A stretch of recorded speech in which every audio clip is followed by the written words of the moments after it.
अगर हम एक स्थिति की कल्पना करें कि कोई अपने ही घर में बैठा है, अचानक बाहर बहुत भारी शोर होता है और अगले ही पल एक बुलडोजर उसकी दीवारों को मिट्टी में मिला देता है। और सिर से छत छिन जाती है। बिल्कुल। और जब वो इंसान उस टूटी हुई छत का मलबा हटा रहा होता है ना, तब उसे पता चलता है कि सिर्फ घर ही नहीं टूटा है। सही कहा। बल्कि इस देश के एक नागरिक के रूप में उसकी जो पहचान है, उसका जो वोट देने का अधिकार है, वो भी उसी मलबे के नीचे दफन कर दिया गया है ना। मतलब घर टूटने के साथ ही वोट भी छीन लिया गया। सुनने में ये किसी फिल्म की डरावनी कहानी लगता है, लेकिन असम के कचतुली गांव में ये कोई कहानी नहीं है। बिल्कुल नहीं, ये एकदम जमीनी हकीकत है। तो आज के इस गहन विश्लेषण में हम राहुल कर्माकर द्वारा प्रस्तुत की गई एक बेहद चौंकाने वाली रिपोर्ट पर चर्चा करने जा रहे हैं। इसका मुख्य विषय ही यही है, भूमि अधिकार, बेदखली और फिर कैसे एक पूरी आबादी को लोकतांत्रिक प्रक्रिया से ही बाहर कर दिया गया। और ये समझना बहुत जरूरी है। और उन तथ्यों को डिकोड कर रहे हैं जो इस रिपोर्ट में बहुत साफ साफ बताए गए हैं। और इन तथ्यों को डिकोड करना सच में बहुत जरूरी है, क्योंकि नागरिकता कोई ऐसी चीज तो है नहीं जिसे आप बस एक बटन दबाकर डिलीट कर दें। सही बात है। लेकिन कचुतली में जो हुआ है वो पूरी तरह से एक प्रशासनिक दांव-पेच का नतीजा है।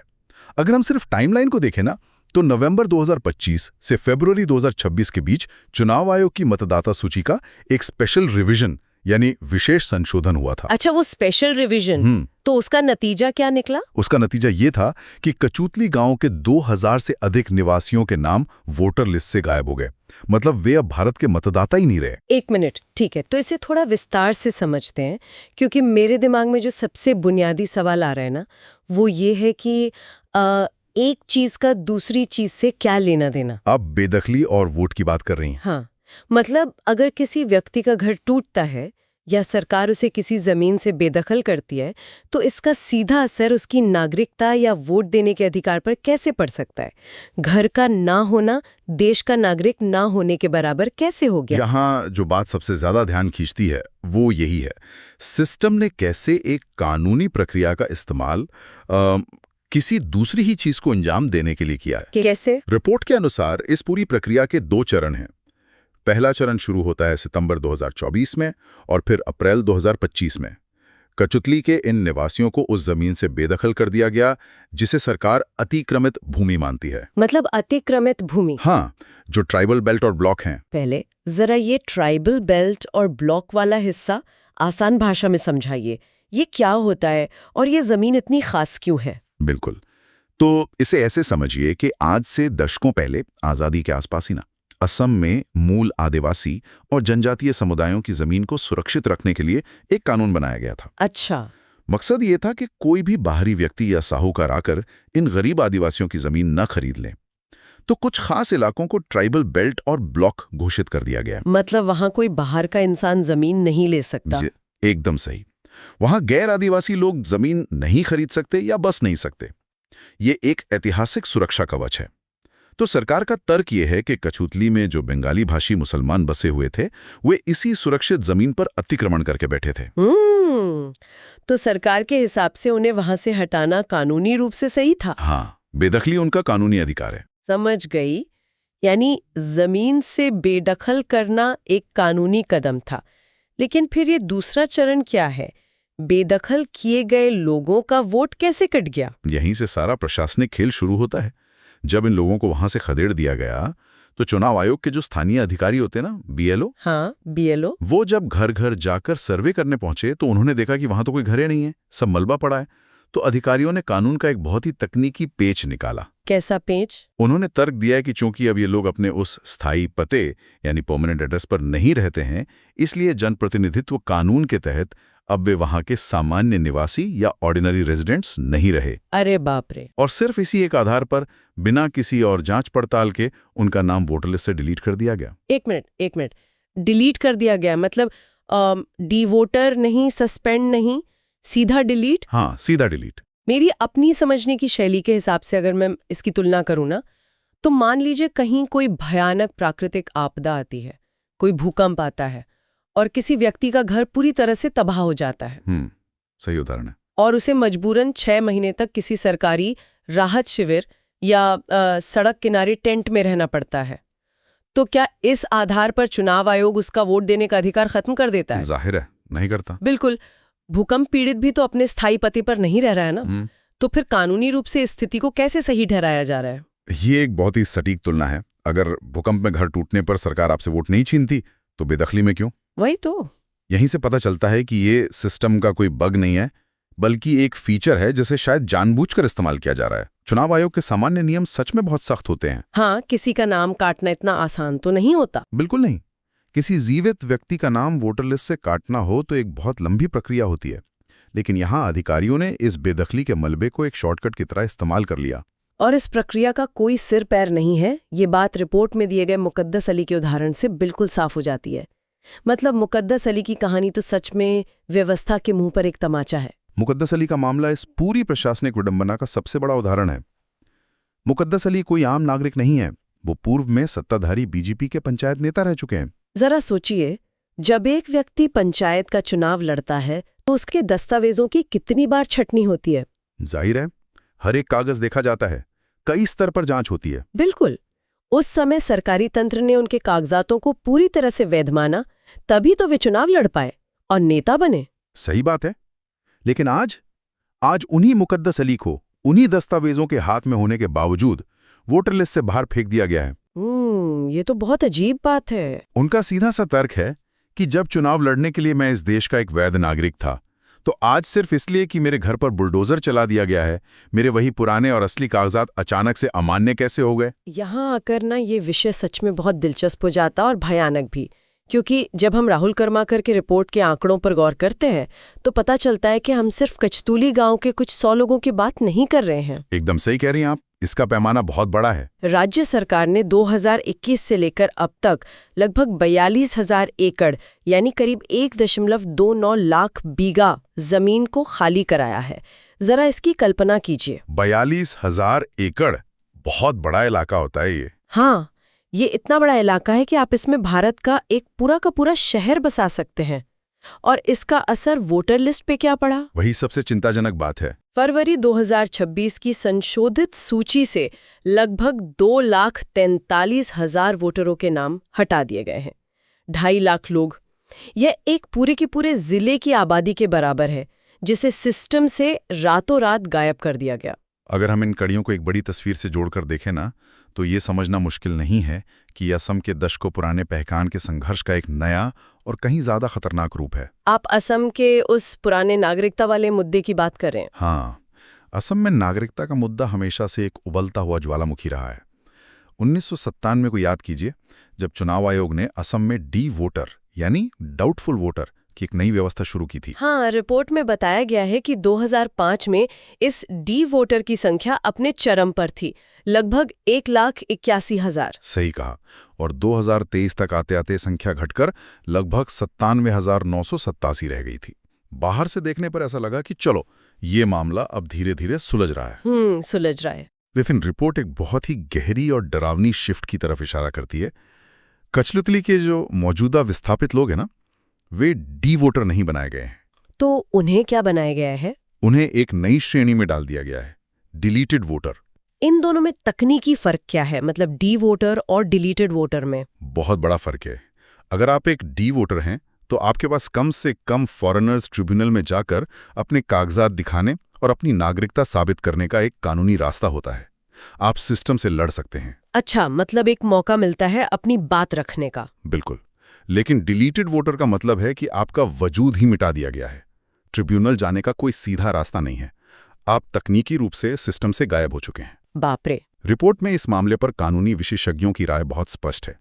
उनका कहना है कि एक राज्य के पास निस्संदेह ये अधिकार है कि वो सुरक्षित जमीन से अतिक्रमण हटाए। हाँ, वो तो राज्य का अधिकार है। लेकिन उस अतिक्रमण हटाने की कार्रवाई को एक ऐसे हथियार में बदल देना जिससे लोगों के नागरिकता अधिकार ही छिन जाएं, इससे उन कानूनी विशेषज्ञों ने राज्य का एक आपराधिक कृत्य तक कहा है। ये एक बहुत ही अहम बिंदु है। जमीन खाली कराना एक प्रशासनिक कदम है, लेकिन नागरिकता छीन लेना मानवाधिकार का मुद्दा है। और जब हम इन लाखों काटे गए नामों और 42,000 एकड़ जमीन की बात करते हैं ना, तो हम अक्सर भूल जाते हैं कि इन आंकड़ों के पीछे असली इंसान सांस ले रहे हैं। बिल्कुल सही बात है। जमीनी हकीकत बहुत दर्दनाक है। कचुतली जामा मस्जिद के आसपास बनी झुग्गियों का जो वर्णन रिपोर्ट में किया गया है वो सच में बहुत विचलित करने वाला है। अप्रैल 2025 के विस्थापन के बाद 650 से अधिक परिवारों को वहां फेंक दिया गया। वे लोग सिर्फ प्लास्टिक की शीट और बांस के ढांचों के नीचे रह रहे हैं। उनके पास रोजगार नहीं है, मवेशी नहीं है, कुछ भी नहीं है। और इन झुग्गियों में रहने वाले इन लोगों के बारे में एक ऐसी सच्चाई है जिसे सुनकर अक्सर बाहर के लोगों का नजरिया पूरी तरह से पलट जाता है। आप क्लाइमेट रिफ्यूजी या जलवायु शरणार्थी वाले हिस्से की बात कर रहे हैं ना? हाँ, बिल्कुल वही। ये मुझे इस पूरी रिपोर्ट का सबसे माइंड ब्लोइंग हिस्सा लगा, क्योंकि हमारी एक आम धारणा बनी हुई है कि अतिक्रमणकारी वो होता है जो कहीं दूर से आता है और दूसरों की जमीन पर कब्जा कर लेता है। हाँ, हम यही सोचते हैं, लेकिन हकीकत कुछ और ही है। रिपोर्ट बहुत स्पष्ट रूप से बताती है कि इनमें से ज्यादातर लोग दशकों पहले कचुतली में आकर बसे थे। और वो अपनी खुशी से नहीं आए थे। बिल्कुल नहीं। वे अपनी खुशी से या किसी जमीन के लालच में यहां नहीं आए थे। वे वास्तव में ब्रह्मपुत्र नदी के शिकार हैं। असम में ब्रह्मपुत्र नदी का कटाव हर साल हजारों एकड़ जमीन निगल जाता है। नदी का कटाव? जब कई दशक पहले इन लोगों के मूल गांव, इनके खेत और इनके पुराने पक्के घर नदी के पेट में हमेशा के लिए समा गए, तब अपनी जान बचाकर ये लोग यहां आकर बसे थे। यानी वे जमीन हथियाने वाले नहीं, बल्कि प्रकृति की मार झेले हुए शरणार्थी हैं। जब प्रकृति ने उनके असली घर छीन लिए तो उन्होंने इस नई जगह पर अपना जीवन दोबारा शुरू किया। सही कहा। और आज दशकों बाद प्रशासनिक नियमों ने उन्हें फिर से बेघर कर दिया है। ये तो एक इंसान को बार बार सजा देने जैसी बात हो गई। और विडंबना देखिए कि सजा से बचने का जो प्रशासनिक रास्ता है उसे जानबूझकर एक ऐसी भूल भुलैया बना दिया गया है जिससे बाहर निकलना नामुमकिन है। भूल भुलैया कैसे? जब ये बेघर किए गए लोग अपना नाम वोटर लिस्ट में वापस जुड़वाने के लिए चुनाव आयोग के दफ्तर जाते हैं तो उनके साथ क्या होता है? क्या होता है? उनके पास भारत सरकार द्वारा जारी किए गए आधार कार्ड हैं, उनके पास पुराने राशन कार्ड हैं, लेकिन अधिकारी उन्हें सिरे से नजरअंदाज कर देते हैं। एक सेकंड, अगर आधार कार्ड और राशन कार्ड नहीं मान रहे तो फिर उनसे मांगा क्या जा रहा है? किस कागज की मांग हो रही है? अधिकारियों द्वारा उनसे कहा जा रहा है कि वे गांव बूढ़ा यानी गांव के मुखिया से अपना निवास प्रमाण पत्र लेकर आएं। क्या? ये तो सरासर मजाक है। मैं समझ सकता हूँ। मतलब जिस इंसान को आपने उसी गांव से खदेड़ कर बाहर फेंक दिया है, जिसका घर आपने तोड़ दिया है, वो उसी गांव के मुखिया के पास जाकर ये कैसे कह सकता है कि मुझे एक सर्टिफिकेट दे दो कि मैं इस गांव का निवासी हूँ? कोई भी गांव बूढ़ा उन्हें ये कागज क्यों देगा? बिल्कुल, ये तो वो बात हो गई कि आप किसी के हाथ पैर बांधकर उसे तैरने के लिए कह रहे हैं। यही वो प्रशासनिक चक्रव्यूह है। नियम ऐसे बनाए गए हैं कि उनका पालन करना असंभव हो जाए। और जब एक आम इंसान इस कदर बेबस हो जाता है ना, जब प्रशासन उसके लिए सारे दरवाजे बंद कर देता है, तो वो उम्मीद भरी नजरों से राजनीति की ओर देखता है कि कोई नेता मदद करेगा। हाँ, उसे लगता है कि कोई तो पार्टी होगी जो उसके हक में आवाज उठाएगी। लेकिन रिपोर्ट बताती है कि कचतुली के निवासियों को इस वक्त सबसे गहरी चोट अगर किसी ने दी है तो वो है उनकी खुद की चुनी हुई राजनीति। उनके अंदर एक गहरे राजनीतिक विश्वासघात की भावना भर गई है। ऐसा इसलिए है क्योंकि उन्हें हर उस राजनीतिक दल ने पूरी तरह से लावारिस छोड़ दिया है जिस पर उन्होंने कभी भरोसा किया था। दोनों तरफ की पार्टियों ने। हाँ, एक तरफ सत्ताधारी पार्टी है जिसे मुकद्दस अली जैसे लोगों ने अपना वोट और समर्थन दिया था, और दूसरी तरफ कांग्रेस और AIUDF जैसी पार्टियां हैं जो अल्पसंख्यकों की बात करती हैं। बिल्कुल, ये वो पार्टियां हैं जो सालों से अल्पसंख्यकों के अधिकारों की रक्षा का दावा करती आई हैं।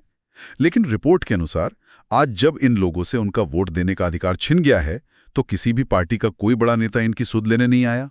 शायद इसलिए क्योंकि एक बार जब आप वोटर लिस्ट से कट जाते हैं तो आप किसी के वोट बैंक नहीं रहते। राजनीति में आपकी कोई उपयोगिता नहीं बचती।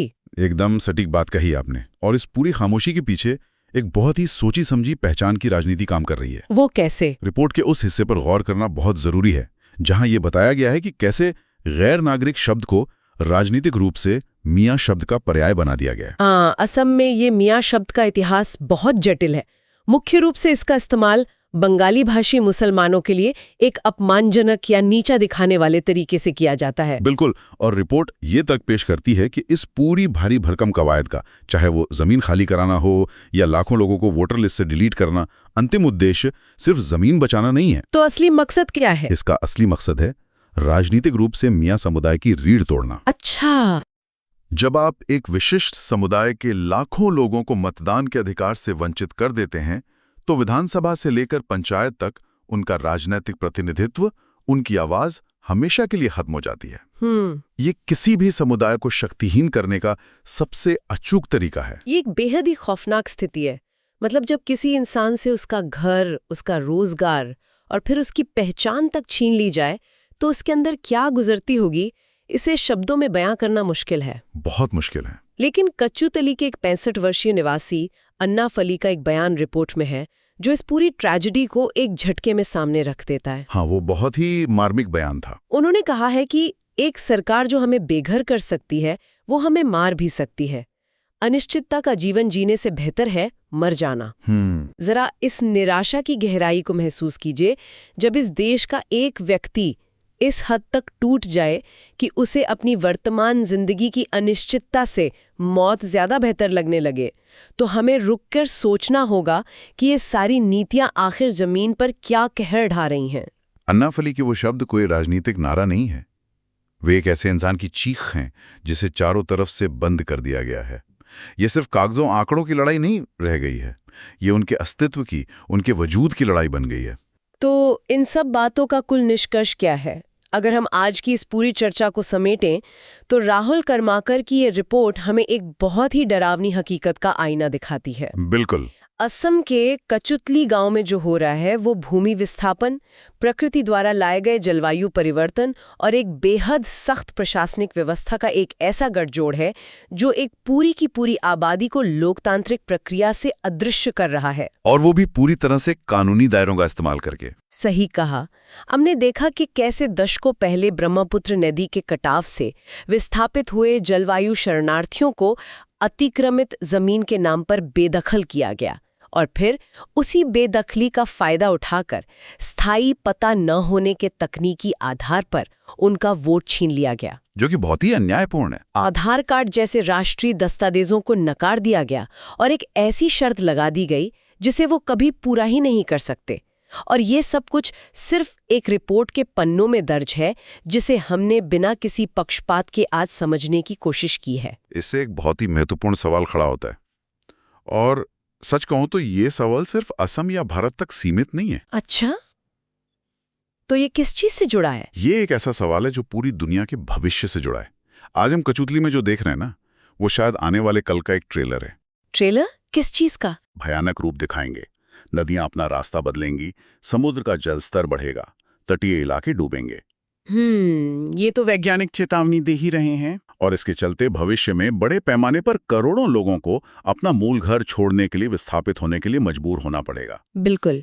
ऐसे में कचुतली में जो कुछ भी हुआ है, ये स्थायी पता और सामान्य निवासी की जो नई और सख्त परिभाषा गढ़ी गई है, क्या वो कल को एक ऐसा साइलेंट हथियार, एक मूक अस्त्र बन जाएगी? एक हथियार? हाँ, एक ऐसा हथियार जिसके जरिए बिना किसी देश का संविधान बदले, बिना कोई नया कानून पास किए, दुनिया भर की सरकारें अपने लाखों करोड़ों जलवायु विस्थापितों से उनका सबसे बुनियादी लोकतांत्रिक अधिकार, उनका वोट, सिर्फ इसलिए चुपचाप छीन लेंगी क्योंकि अब उनके पास कोई स्थायी पता नहीं बचा है। ये सच में एक ऐसा विचार है जो रोंगटे खड़े कर देता है।